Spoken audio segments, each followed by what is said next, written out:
Hamilton Beach, all stainless air fryer.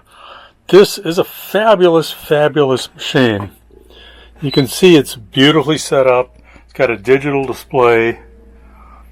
It does air fry position. It does rotisserie. There's a rotisserie built in it. You can use that as a toaster oven or a regular oven. It's got a timer on it, and it's got a temperature control and all kinds of functions on it. As you can see how beautiful it is. This is your drip tray collector, and it comes with a fry basket for chicken wings, for bacon, for potatoes, you name it.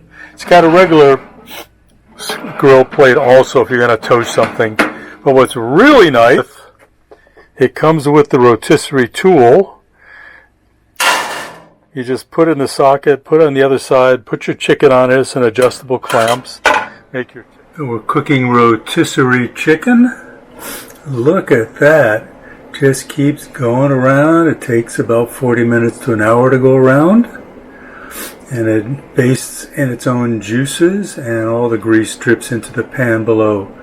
All that roasted rotisserie chicken with the Hamilton Beach air fryer crisper. We just made some air fried rosemary, olive oil, potato chunks. Look at that. Wow, wow, wow, wow, wow. Take about 20 minutes for the air fryer to do its magic. Amazing. But air fry is the way to go. All the grease drips off, drops in the bottom. You don't fry it in grease, you don't let it sit in grease. It's a great machine.